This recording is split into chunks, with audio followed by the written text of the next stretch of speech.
So let me start this off by saying that initially I wasn't going to do a part two. But as per usual, here comes a new challenger, and you know me, I got to do it. Except this time, I want to preference this stuff a little bit.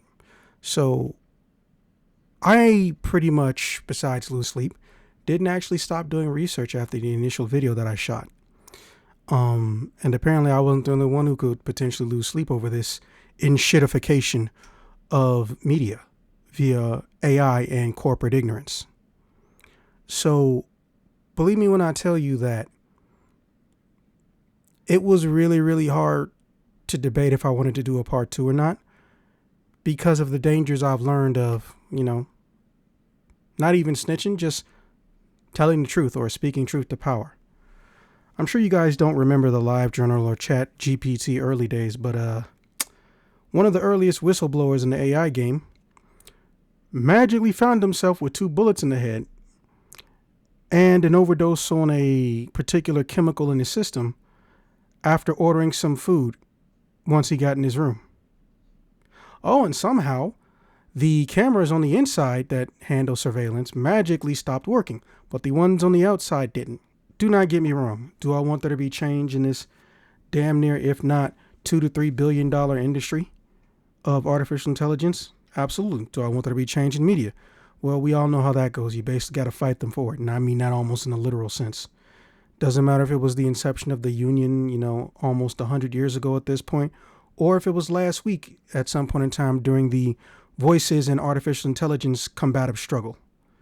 I just love how all these people who claim they want the voice actors to be respected, they want fair treatment and their voices not to be stolen so they can't work or even get fair paying shit, etc., are still going to Hatsune Miku concerts. Matter of fact, that bitch got into Magic the Gathering. That is the most productive 16-year-old I've ever seen in my fucking life.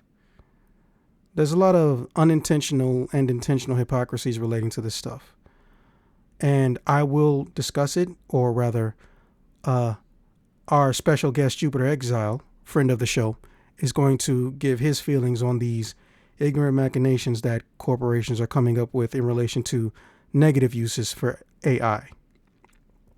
And I just want you to know, and on behalf of Jupiter, he also wants you guys to know, we have no problem discussing these things. But in the event that a threat on our lives gets placed by a mega corporation or just someone with 8 figures, annually income, I can't go for that. No, I'm not gonna die for you. I'm not gonna die for you. No.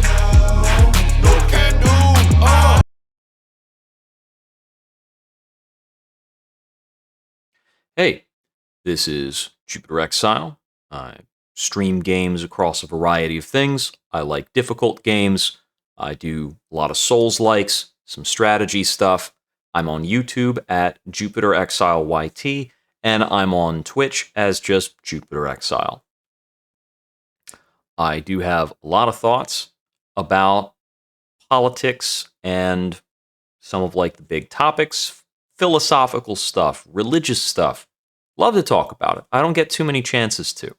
So I'm interested, maybe pretty excited, to talk about AI. The AI that we're seeing right now, there's a couple different things floating around.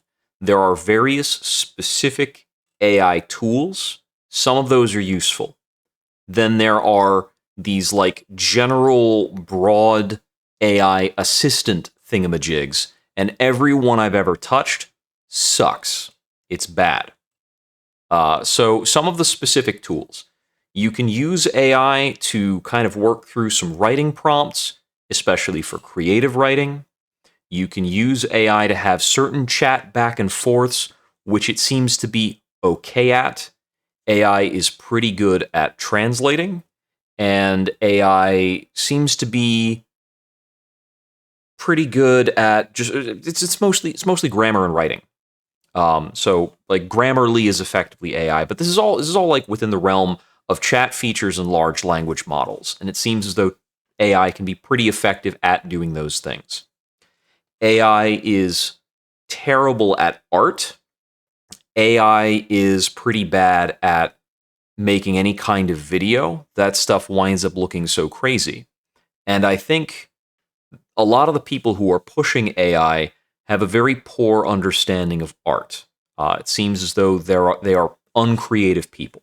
And a lot of people who are seeking to use AI prompts as a substitute for art don't really get what art is. Because when you understand art, or when you have an understanding of any subject matter in general, flaws within that subject matter become more pronounced to you, and you start to understand it better.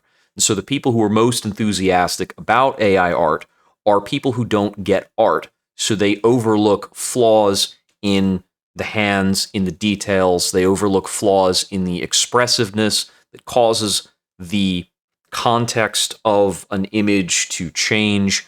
It causes like AI versions of memes to lose the joke, causes these other weird things to crop up, because when you like post up an AI or like an in the style of this type of image, it loses a lot of the meaning from the original image inevitably. And you can pull up specific like AI pictures to get this. Basically, though, it doesn't look good. And it doesn't look good because art is art requires a kind of intentionality that AI doesn't have. And the people who are writing prompts for AI and generating AI art also lack this intentionality. It does not have this distinct style that makes it good. When we look at art and we say that's good art, that's interesting, that evokes something, AI doesn't have it. And I think people who are looking to spend money on good art are not looking towards AI to do it. And there's no expectation that AI is going to get good enough at art anytime soon for people to start pivoting their money towards that. And what that's doing is the people who are pivoting their money towards AI, they are using AI to substitute for their employees and stuff like that. They're being outed as dumbasses because they're weakening their product. And there are a couple different industries and a couple different like big talking heads who have been very enthusiastic about AI, and it's kind of outing that they don't know what they're doing. Because if you're using AI in terms of a large language model to try and create a work product, you inevitably need to spend a lot of time proofreading it before you can make it into something actually usable.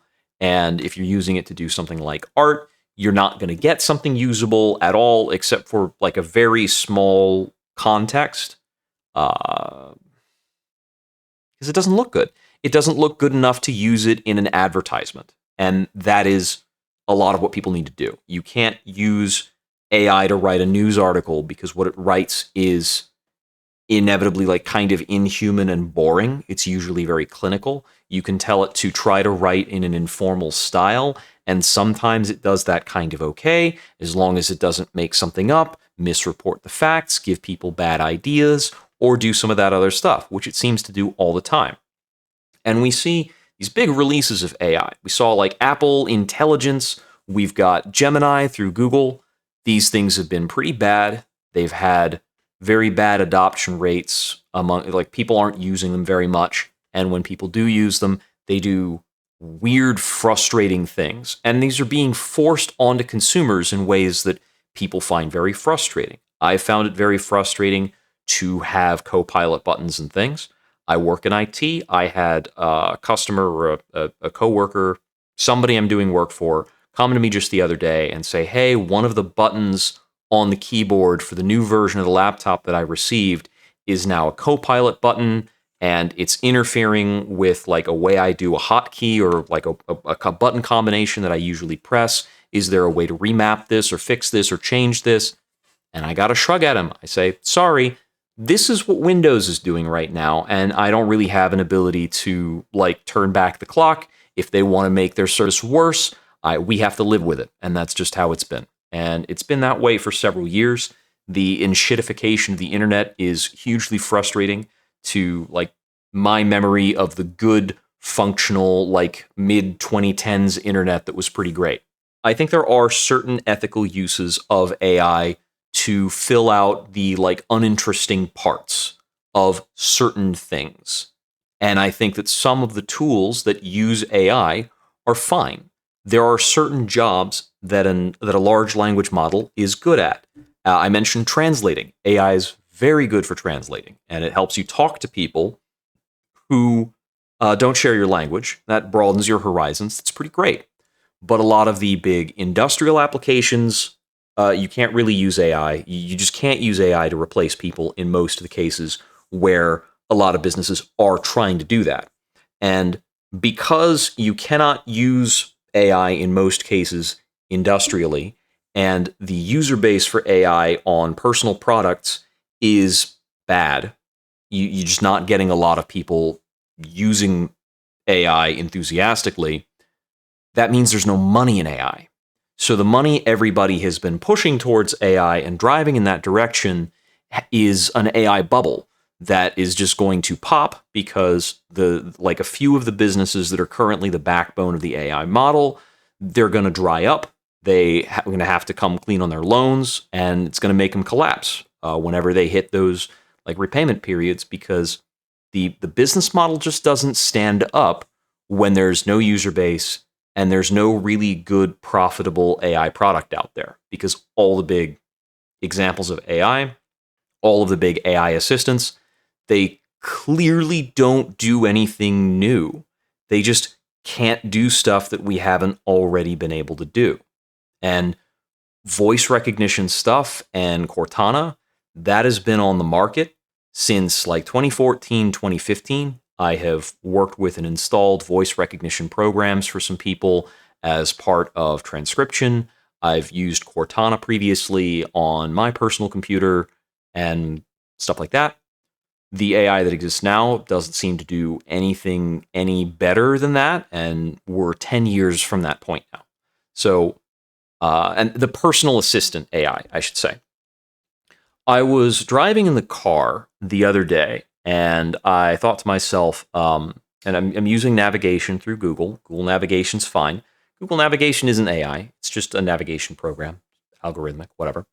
And I thought to myself, I wanted to stop by for something to eat. I would like to get a burger. So I'm trying to do this through voice recognition because I'm driving in my car. So I'm calling out to the voice rec, getting it started up, and like searching for various places because I don't know what's near me while I'm on the road. So I'm saying like, okay, where's the add this stop to the trip? Add like Five Guys. Add like a whatever. So at first I was like, find a Five Guys. The closest it could route in for that. It understood that one because it understood that through the voice commands that were already built into the navigation app. The closest one it could route in was going to add 15 minutes to the trip. I didn't want to do that. So I started to use like more general terms, and I'm saying, okay, find me a burger place. And it opened up Gemini instead of just going through the usual like, okay, Google Voice Rec stuff. And Gemini had no idea how to help me with this. It didn't know how to like add a stop to my current trip. So when I tried to tell it to add a stop to my trip, it was trying to open the My Trips section on my phone separately. It was like opening up another window. It didn't know how to find a burger place that was open because it found one that was closed. And when it started to pull that up and like add that into the trip, it replaced my destination with that without telling me that it had given that to me as my new destination, because the place it pulled up clearly wasn't open. It had the hours of operation right there. So I tried to tell it, like, cancel, never mind, don't do that. But I was already locked in without it giving me a verbal update on that or anything that was clear in the screen that I could see from like turning over. So as a user experience, that really sucked. I would rather just have it say like, I don't know what you mean, because I could work with that. But if it's going to fulfill the basic idea of being an AI assistant and I'm driving on the road, I should expect to be able to say, where can I get a burger? That seems like a pretty basic search to run, a pretty basic question to ask. I would expect that if I'm asking where to get something and the shops that it's relating to are closed, it would either tell me that or exclude those from the search, because It should understand in a basic sense that I want that today. I don't think that's an unreasonable expectation given what they're trying to sell. Like you see the commercials that come up for Gemini, and it's all is people asking questions. But in any of these commercials and anything that anybody is doing, are they doing anything practical, or are they just running Google searches with a voice recognition module? It seems to me like they're just running a Google search and having a result read out. Are they adding something to a schedule? Are they going to get a reminder? I don't know. Those are features that Google already has that you can access without having a voice read something back to you. How many resources have and how much money is Google putting into having an artificial voice read some stuff to you that Google was already kind of doing? And then they try to slap the AI label on it, but it's not smart. So, commercially, industrially, it just seems like AI is oversold and doesn't do anything. And it seems like it's been in dev for a long time. It's this huge buzzword. And it's probably because it's so much of a buzzword that it feels so unreliable because everybody's in a rush to refer to their product as being AI, but it's like autocomplete features and it's slapdash chatbots or whatever. It's just such a nothing burger, and it's so frustrating and stupid. And I know the amount of money going into it, the amount of resources that are going into trying to realize this AI stuff is enormous. And it's just a ton of waste. And it's so clear. This is like a Coca-Cola commercial that's built out of AI. And it keeps switching between images with less than it's like less than 6 seconds per shot, like it's a Vine compilation, but all the vines are disjointed and kind of weird and kind of bad because they're all AI videos, and AI doesn't know how long a truck is. It doesn't move things in the same direction consistently. It's got no ideation towards shot composition because it's not made by a director. It's made by a chump with a bunch of prompts. And it's clear to tell for anybody who knows what good video looks like. So, if we move in that direction, we're just going to get a bunch of slop. The quality of everything that adopts AI is going to go down. And if we have real competition, that'll matter. But it's not clear that we do. I think a lot of the industries we have and a lot of the stuff that's going on, it just moves in the direction of where the big money is. And what I look at, I think, we've got Apple, Google, Microsoft, they all seem to want to do something with AI. But I don't see Amazon pushing an AI. It seems like Amazon kind of understands the game. They know what's going on. They've got their investments pretty much in the right place. They're evil and they're squeezing the money out of us everywhere. Like Amazon is like the modern Walmart, just squeezing America to death and like pulling money out of middle America, the same way Walmart pulled money out of middle America back in the day, because convenience is a hell of a drug. But Amazon understands their product, they understand their consumers, they deliver stuff. And AI is not worth implementing. It's just not a good business model. I think that's the whole of it. I'm not even touching the ethics issues of AI being trained on things that people don't own. I don't know if it's even new for people's intellectual property to be stolen. It's probably new on this scale for that to happen. It really brings to mind that we need to have like an internet use bill of rights that indicates something about your intellectual property as it's presented on internet platforms, which is inherent to the idea of intellectual property and copyright as it is written. The idea that you can write into a EULA that you forfeit your intellectual property rights to materials you post on a platform is actually inane and probably wouldn't hold up in a court of law if somebody actually had the resources to properly sue, like Adobe, for what they've been trying to claim. In a lot of cases, consumers just move off the product instead of filing a lawsuit over it because somebody clever actually reads the EULA every time it changes and says, oh, hey, look, you put a clause in here that says you can train your AI off of our shit. Well, everybody's going to abandon that now. Say goodbye. And if that is what keeps happening to people who are modeling AI, it's just going to be a big black hole money sink that's killing, one company after another, or at the very least, causing a huge economic hit. So in a lot of these cases, they do this bad policy, and then there's a ton of backlash, and they're like, oh, well, we can't do that. People are paying attention. Let's walk it back. But there's never a point when people are going to stop paying attention to this. The people who are pissed off are going to still be pissed off because it's like the new NAFTA. It's the new automation. It's the new feature that's pushing people out of work.